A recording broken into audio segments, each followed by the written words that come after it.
What's going on, everyone? Thank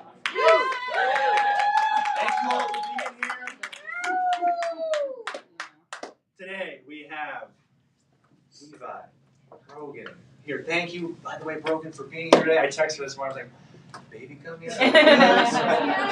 So we're getting this in right before. So thank you so much for being here, you guys. I know we got connected last year, and I'm really excited to have what you all have to say and share today. And enough about me, let's get things moving, and I'll let you guys take it from here. Thank you all for being here. We got Brogan and Levi talking about redefining real estate, creative investment strategies for success. And it's all yours. Woo!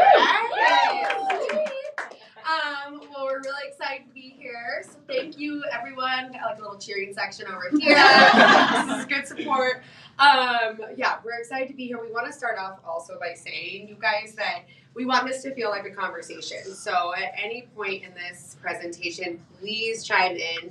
We want to talk about lived experiences, what you're going through. If you are investing yourself or if you're helping a buyer with an investment, we want to have those conversations because that's really how we learn best. So we like to keep things pretty easy. We have like literally 5 slides on our presentation. So this is much more of a conversation. And we may or may not follow the slides. There's a good chance. We got them. And really our goal for today is to talk about and define your strengths, both as a human, as a real estate investor, all of that, and how you can apply those in a creative way to investment. So I think a lot of times when we hear the word investment, we think of like one person in a suit who makes millions and is just dishing out money left and right. And those people are great and they're crushing it. And like props to them. I'm not downing on them. But I think we have to flip the script a little bit about what we can do in investment and how we can look at it creatively and approach it in different ways. So that's what we want to talk about today. We want to talk about what are your strengths as a human and how you can apply those. And we're going to hone in on that. We're hoping not to go into labor, so that's also the goal of today. It's a little touch and go, but we're here. Side hustle as a doctor. You guys would never forget this presentation. Yeah, and we don't know if it's a boy or a girl, so you'll get to find out with us.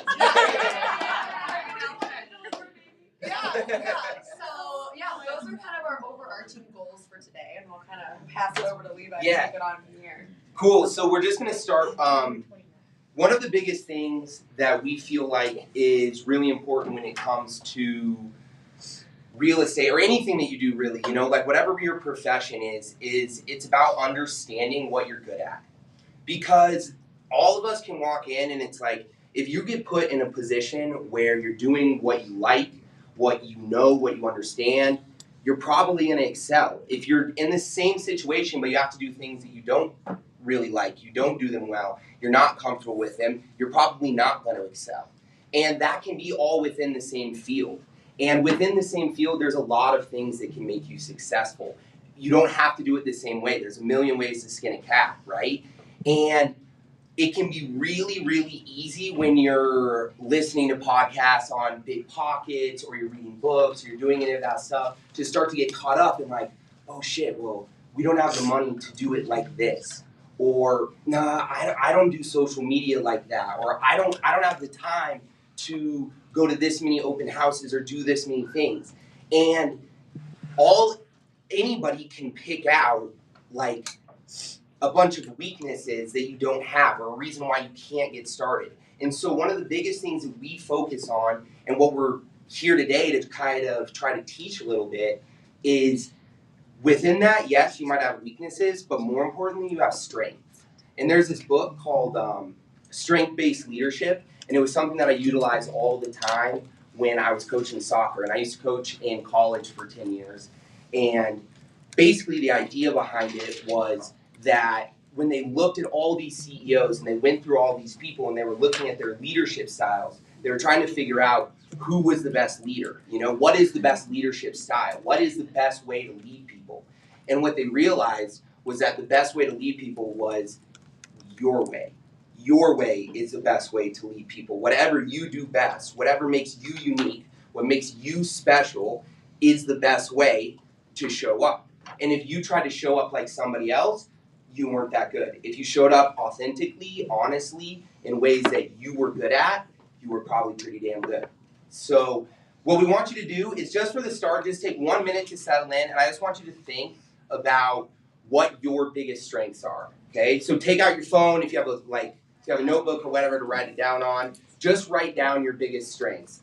And if it's popping up in the back of your head, like you're writing down a strength, and it's like, no, you're actually not that good at that. It's like, no, shut up. I am. Because that happens, right? Don't talk yourself out of it.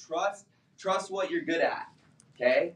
So it can be anything. It can be a characteristic trait. It can be organization. It can be a skill set, a technical skill, experience that you have. Literally, it can be whatever.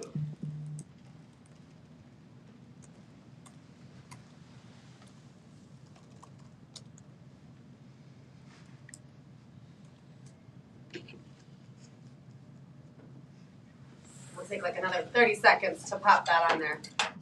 Clueless.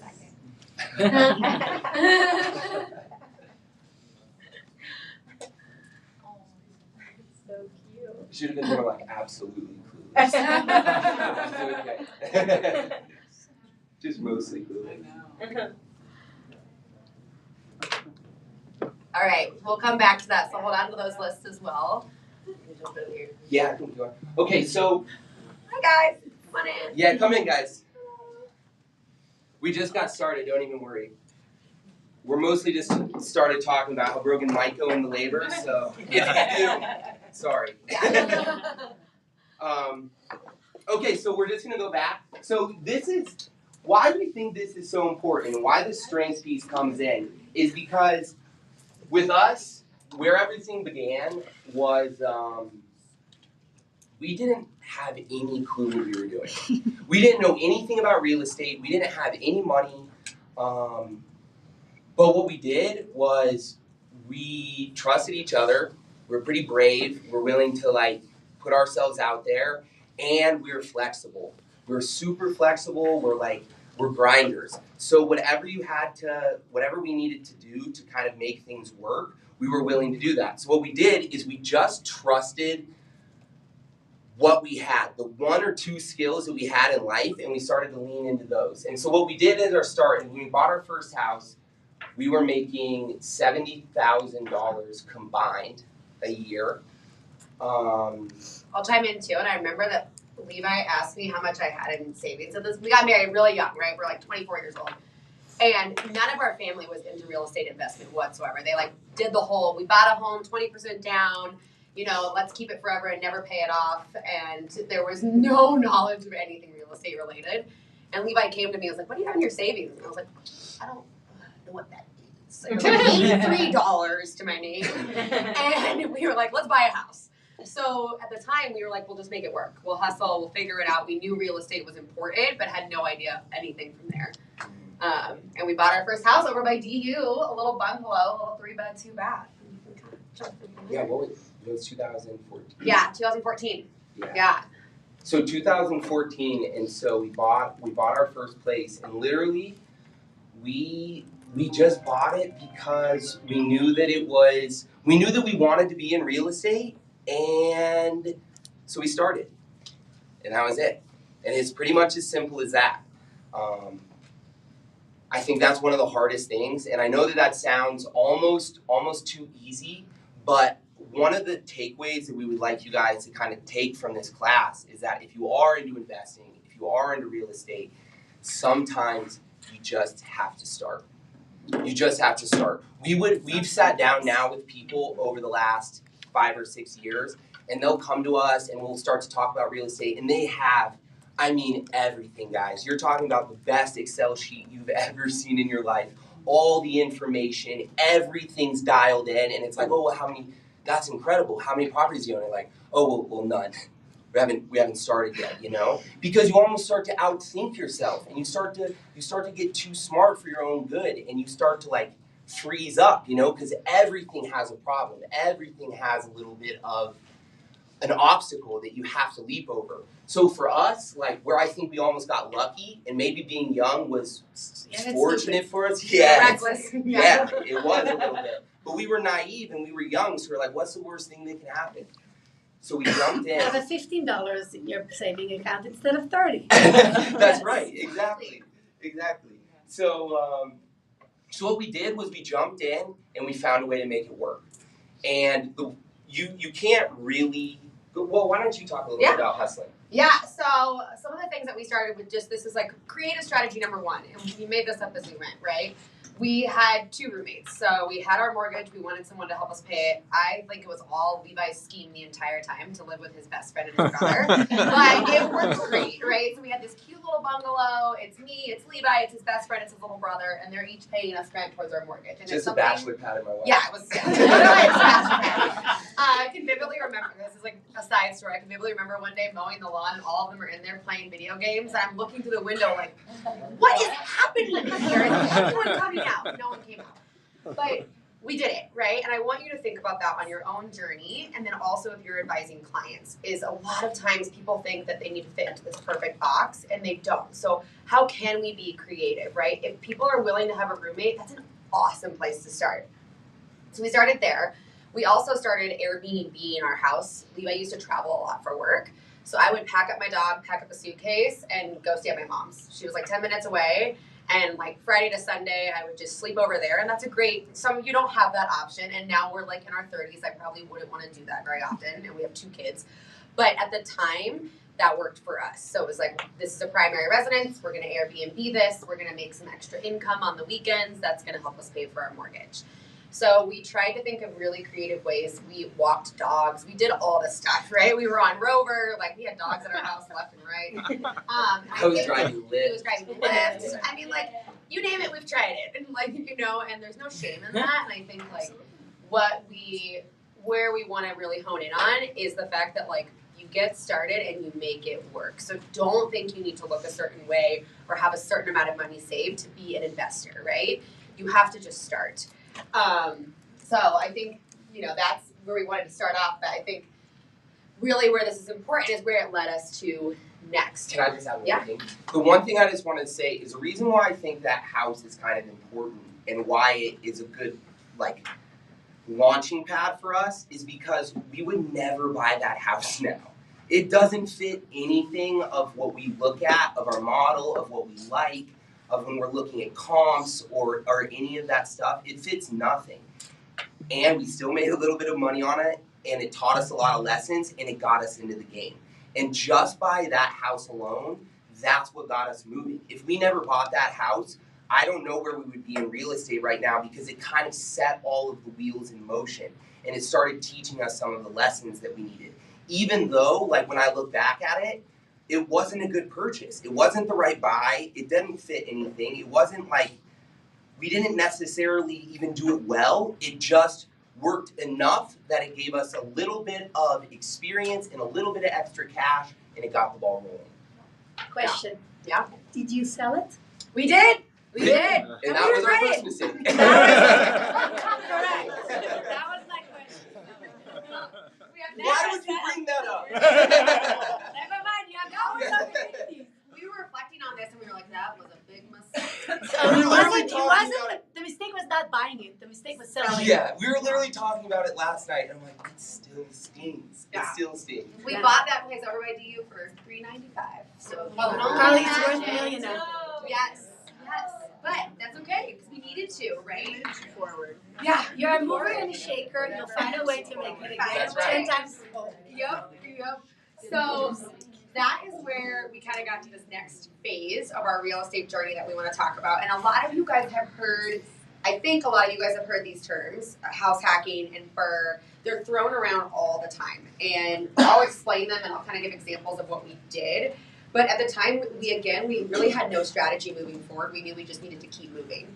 So we lived in this little bungalow with our roommates for 2 years. And then we were like, all right, next step. So our next step for us was buying another primary residence, moving, selling our house, RIP, and moving into a house that was a bit bigger that could offer more potential. So it needed some renovations, which we'd never touched on. It had more square footage. We knew it was in an up-and-coming neighborhood over on South Broadway. And we're like, all right, let's do this. Let's make the leap. So this is kind of where we started this idea of primary residences and why they're such a good thing if you are willing to do what we do as crazy humans and move every 2 years, right? Exactly. So we've kind of started this model of every 2 years we move, we buy a primary residence, maybe we stay 2 years, maybe we stay 3, and that way, 2 things, we avoid capital gains taxes on it, we also have a little lower interest rate with it being our primary residence. Yeah, jump in. So this is your second child or your third? This is my third. Okay. Yeah. We all know rearing children takes consistency. Yep. Or Or 2 of 5 years, switching schools, doing all that. Where's your head on Yeah. the next 5 years? Levi? Love it. I mean, you can jump in too. What we've kind of talked about is like, we'll do it until it doesn't work, right? So we started this 9 years ago now and have acquired, all of the properties that we've acquired, and we'll start to slow down one day. Yeah. Right now we're in it. As my team knows, we are currently living out of a pod, not ready for baby whatsoever, and in between homes, and we're rolling with it. But there will be a certain point with school districts and with all of that where it doesn't work. But the beauty is because we got started, we have a lot more freedom now to do kind of what we want to do. Maybe we are just purchasing straight up investment properties. 2 of 5 years is your best law that you can never forget about. Yeah. So always keep that in your head. Yeah. Yeah. And always keep that if you have another baby, you can sell a property That's Yeah. right. and get caught back up. Yeah. That's right. You can Brogan, still can you tell them where you are with properties? Just so everybody knows what's happening right now. Yes. So we have purchased 10 properties total, right? Woo! We have 12 doors. So we'll talk about that in a minute. That some of them Currently, we have 8 doors. currently have 8 doors, 12 doors total. Because some of them have had dual properties. We've sold some. We've rented some. And that's been over the last 9-year journey. And I think we started on this slow roll, and in the last year have really amped things up quite a bit. You can That's still what- sell and stay in the same neighborhood. Yeah. And still call it a primary and still stay with the same school district. Yeah. It doesn't make a difference. Yeah, and again, that's creative, right? There are ways that you can make it work, and I think that that's like the point of it is like, hey, one of our strengths is like kind of like not having a lot of systems in place. Like for Being the flexible. longest time, like Yeah. our kids slept on an air mattress next to us in bed, and we had no systems, and there was no bedtime, and it was pure chaos, and that would drive most people insane. But it worked for us, so we just kind of played into our strengths. They're not going to be spoiled brats. They're not going to be a better second generation than most of us. I'll add that to the slideshow. Please do. Exactly, military. Renovator kids moving all the time. And that's what I think is that's the thing too, is that there is important to being consistent with kids, and there is some of those things that really, really matter. But also you can create those things within a new home. You can create consistency within a little bit of chaos if you can stay centered, you can communicate really well, you can manage your stress levels. And this is kind of as the presentation goes, we'll talk about this a little bit, but where we think is by focusing on our strength and by kind of staying in what we do and staying in our lanes, we are able to stay more balanced. It keeps us in a place where we're not crazy stressed out, and we're not freaking out all the time, because we're doing things we like, we're doing things we're comfortable with, we're doing things we know, and we trust it. And so then it takes up less space in your brain, which gives us space and time for one another, and then gives us space and time as a family. And I think that everybody, like where we want to talk about today, it's something that's really important, is that we're not up here telling anybody, hey, come do it like us. It's exactly the opposite. We're telling you, no, do it like you. Do you. That's what's going to make you successful. If you want to do it like Brogan and I, good luck. You're not Brogan and I. It's probably not going to work out for you. And that doesn't mean that you're not going to do way better, way more, whatever that means to you, but it just means you should do it in your way. You got to do it like you do it, because what works for us might not work for you. But when things do work for us, we lean into that and we trust it, even if you listen to Bigger Pockets and everybody's telling you, no, don't do it like that. Do it a different way. Or investors telling you do it like this. Yeah, you got to trust your intuition a little bit. No. I think that it's a perfect segue into our third property. So we lived in this property, had a baby there. That's typically the thing is I'm usually pregnant when we're renovating a property. That's a trend. It works. The next property we acquired was, again, one, and actually our lender is here right now, and he's probably, he can chime into our A little shout out to Nick. Yeah, a little shout out to Nick. But the amount of times that we call him and we're like, we have a crazy idea. Just hold on, right? So this next property was, again, it was something that was just completely not something that anyone had told us to do, advised us, and we kind of just followed our gut. We found this home over kind of in Marley, which is, if you guys, south of the Barnum area. And it actually was a manufactured home. And it was like plopped in between other homes randomly. It was called a flag lot, if you can envision that. And it was this huge 5-bed, 3-bath house that nobody else was purchasing. It sat on the market forever, and this was in 2020. Yeah. And we were like, well, why is no one buying this, right? What's going on here? And that's something that I want like everyone with their investor caps to think about, right? They talk a lot about all of these investor podcasts is you got to go door knocking to find the best deals. You got to use wholesalers. You got to do this. Or you could just see what nobody else sees. So at this property, right, it's a manufactured home. It's this huge lot. It has 0.25 acres. And what we realized is this is where we started getting into this house hacking idea. So we actually renovated the entire thing. The renovation was quite the experience. It was our first. When we dove in, we did it. Full gut, everything, and we actually converted it so that it was a 4-bed, 2-bath house, and then a 1-bed, 1-bath studio with an exterior entrance. So that's what house hacking is when you live in one side and rent out the other, typically, is how you usually define it. And reason being, somebody else is paying part of your mortgage. Hopefully you never have to see them, or if you like them, you can have them over all the time. Just depends. And so we set that up for us so that our mortgage was really low and we could kind of continue building and saving. And that house is now still a rental, and it is crushing it. Like we are shocked on how well it's doing. And we set it up in a way, we designed it in a way so that the renters actually enjoyed living there. So. We cash flow, just because I hope that people feel comfortable with this, but I think numbers are important to share because it can be helpful. And so with that house, we cash flow $2,000 extra a month on our mortgage. And it's literally a house that nobody wanted, because the flag lot is different. You drive back and then you pop in.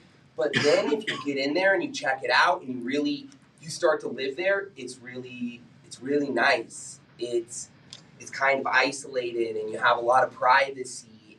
And once you're inside a manufactured home and it's not some guy who's an appraiser saying it's worth this or it's worth that, it's a home. It's exactly the same thing. And on the rental market, you know how many people care if it's manufactured or not? No. Zero people care. They don't even know the difference. They don't even know. You don't even have to list it, so it doesn't even really matter. And so this is like a way where we took a house that we bought in 2024. $395. Yeah, Numbers. $395 in an area that some people are afraid of and maybe don't think that they want to live over there. And guys, we crush it on our rental. I mean, the main part rents for $2,850, and then the little studio 1-bedroom place rents for $1,200 or $1,250 a month. Mm-hmm. Yeah. So, pausing there and thinking about this idea of house hacking, right? And thinking about this idea of a primary residence. Those are two different tactics that we worked for us at the time. So again, it's not like we were we are only house hackers. This is the only thing we're going to do. It was this house makes sense. Let's convert it. Let's create 2 rental streams of income. And I think it's something really important as you move forward with your clients right now, because it's getting really hard to buy an investment property and cash flow anything. And we'll touch on cash flow again, because it's something that to us hasn't been as important, but it's worked out. We always look at it. But there are ways to still generate that extra income with this creativity. Yeah. Can I ask you a question? Yeah. Your Marley house with the studio and then the other part of the home, did you have to separate meter? We did not. So we didn't separate meter, and we basically wrote into our lease that it's not separate metered. And we wrote into our lease terms that is you will come to an agreement on temperature, essentially. I did that once Mm-hmm. in Englewood. And someone turned me in. Oh I yeah. can't do that. Just FYI, it depends, right? So with ours, we have a door that enters into the property. So it's separate. So we don't have to technically have 2 separate addresses there.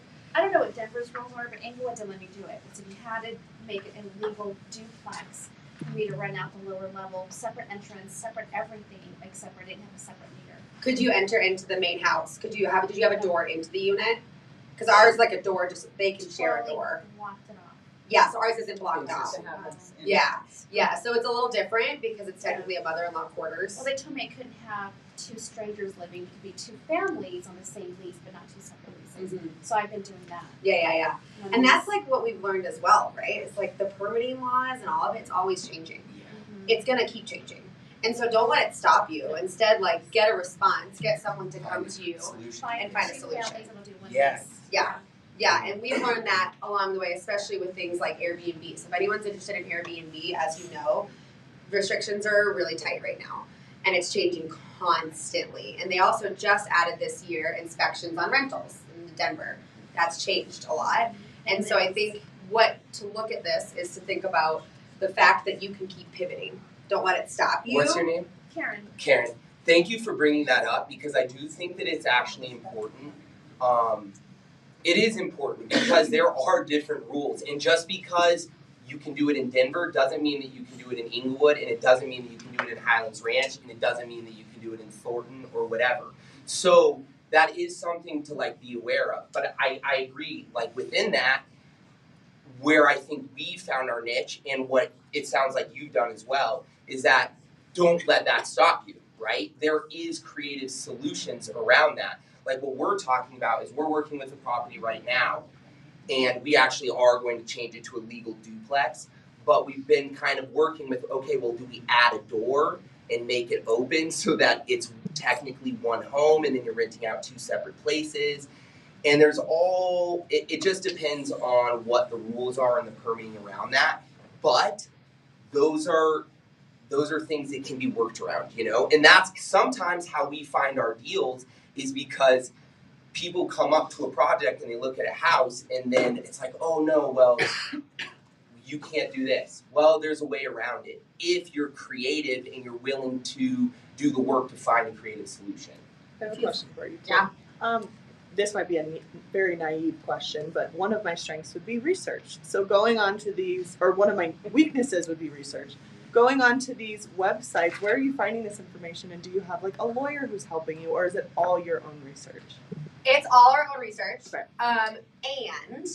And like if there's anything I'm good at, it's like finding answers. So I will email 17 people in the permitting department until I get a response if I need to. Okay. Right? And I think it's not being afraid of going out and looking for those answers.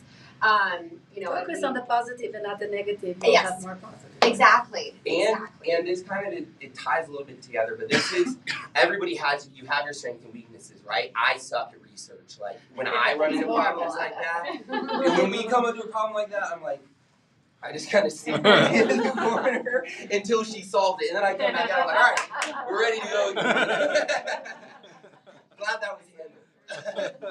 But the thing is that there are people who are good at that. There are people who know every single thing about the rules, the research, whatever. There's people that are doing it. There's people that are finding ways around it. And so maybe you aren't great at that. Maybe that's not your skill set to go do all that research. Maybe you don't have the time. That's where strategic partnerships come into place. That's why we got Brogan. It is. It's where strategic partnerships come into place. And I think a lot of you guys are agents. Like you have resources in your whatever in your offices, you know. So there are people. There's so many resources out there. So when you hit problems like that, you don't have to feel like, oh, I have to do it all myself. Because we're gonna kind of go off. I'm gonna follow this onto a tangent. Sorry. But I think this is important because strategic partnerships are sometimes what allows you to continue the deal on. Because where people get so intimidated by this is that you hit these moments where you don't know what to do next, or your skill set maybe doesn't fill the hole that you need to get the project complete. And then when that happens, people start freaking out. You start to panic, and you start to think about all the reasons why it's not going to work. And you start to count pennies, and you start to pinch everything, and you're like, oh man, well this is going to cost me $1,000. This is going to cost me $500, right? But nobody's getting into real estate, guys, to make $1,500. Nobody's here to make $1,500. If you want to make $1,500, go do it somewhere else. You can get it really quick. Real estate is the long game. Real estate is about building a little bit of wealth, right? Taking care of yourself and building real wealth. So don't let a $1,500 problem where you can go hire somebody to do that for you stop the ball, right? And that is something that we want to encourage you guys as well, is like that's where you do have to lean into yourself, trust your strengths and what you do, and then go lean into other people and find who can help you accomplish what you want. Because it's the same with cash flow. People get so caught up sometimes on like, is this house going to cash flow? Is this house going to cash flow? And say it's under or whatever. Maybe this house cash flows $200 extra than this house does. Well, $200 a year is $2,400. Is that really why you're in real estate, for $2,400 a year? Or are you in real estate so that in 15 years, 30 years, you can retire and you have this big old pot of money that keeps you financially secure, you know? And the amount of times that we hear people, I mean, we get scared with it too. Finances matter to everybody. But the amount of times that people stop on deals over $1,500, $5,000 even, you know, it's kind of crazy because you get stopped on these things when you're really trying to make $500,000. Mm-hmm. I talked to a wholesaler yesterday, but I was feeling down and out myself. It's been a rough 6 months. I probably lost $10,000 between 4 properties. Okay, but was I able to play basketball last night? Was I able to be with my kids, my family, all that? This guy said next month comes up, and I got 4 properties on MLS, and I owe $16,000. If you can make it through what we've made through in the last 6 months, and figure on the long game from there, who cares? Yeah. He's going to be worrying about that $16,000, and 16 years from now, you're going to have $4 million.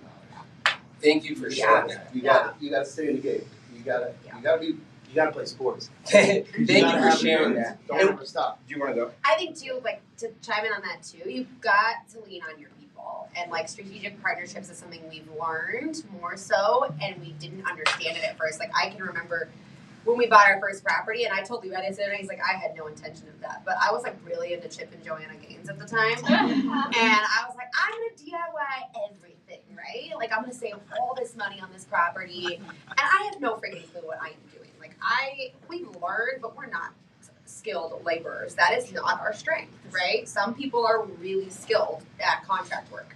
That what we learned was a massive waste of time and energy and money. And so instead, let's hire the painter so that we don't get divorced trying to paint a house for the next 30 hours of our life. Right. And we'll show up at a networking event. We'll meet new people that can support us in our village so that in these times of need, we now have a network of humans that we can lean on, as opposed to like, oh, thank God I saved that $1,500 painting that vaulted ceiling. Like, and I did a horrible job. Yeah. That's what I'm looking for now. You know, and like sometimes you hustle, sometimes it works, but like I think owning what you need and owning where you're at, and then just keep moving forward is some of the biggest piece. So I think that's something to leave here thinking about too, is thinking about where are your strategic partnerships. Like, okay, if you're bad at research, who's really good at research? Who can you talk to? Who can you lean on, right? Me. Absolutely. I love it. You know, I am not good with numbers. That is why I have Nick here, because I don't follow any of it, right? You know, there's someone in the audience over here who has started his investment journey and has blown me away with like spreadsheets and websites that I have never even tried to embark on. That's not my strength, okay? So, but when we start to learn from each other and pull from these resources, talk to some people in the room, like that's where you can really, really keep going in your journey. That was totally a tangent, but a good one at that. Do you have questions so far? Yeah, anybody? Yeah. That property you were talking about, $395, about how much did you put into it to make it rentable? I'm just curious. So that one, what we did is perfect question too, because we did what's called BRRRR, right? So again, it's another thing that's coined by Bigger Pockets. I mean, they like run the game in investment. If you can't tell, I listen to it all the time. But it's essentially we bought a home, we rehabbed it, we refinanced, we pulled the money out to pay for those renovations. So I think total all in, we were about at $150 for the, and we gutted it top to bottom. I mean, literally the shower drained just into the crawl space. Not into a drain, just into the crawl space. Cool. So, yeah. Did you get a rehab loan for that? Did you buy that one as a primary? We did not get a rehab loan, but we have one currently with a renovation loan, which is another side tangent we can totally go on for hours about. Yeah. They're super fun if you've never experienced one. Good experience, you know, to do, but that we just did a refi and pulled the money out and paid for the renovation. And that's where the primary residence comes in, and that's why it's so important, is because with an investment property, most people will make you put 20 or even 25% down. Some people say, like, you can say you can get 15, but I haven't found it anywhere, and we've been trying. I would love to put 15% down on an investment, but we haven't found it anywhere. What'd you say? Portfolio loans. Portfolios, yeah. I get 15. Okay. Yeah. So, But that's why the primary residence can be so valuable, is because you can put down 3.5%, 5%, you know, and that makes your barrier to entry far less. So on a $400,000 house, instead of having to bring $80,000 to the table just to get things moving, you're bringing $20,000 to the table, and then you can use other money to renovate. Do you mind me asking, do you have other primary income besides this? That's a great question. So, We did. We did. So for Levi coach soccer, for the At last the 10 years, University of Denver. University of Denver. I'm a real estate agent primarily. This is my team over here, so that's vice versa income, right? For a long time, it's funny. When we actually bought, and we're really vulnerable, like honest humans, so I think that's important. When we bought our second home, I was laid off. I was pregnant. He was working, and we were functioning on $56,000 collectively with a baby on the way. We're like, let's buy another home. And so I think it's important to remember that, like, although yes, we have other income, and it ebbs and flows. It depends on the year, as you know. You can still do it. Well, that house wasn't about, when we moved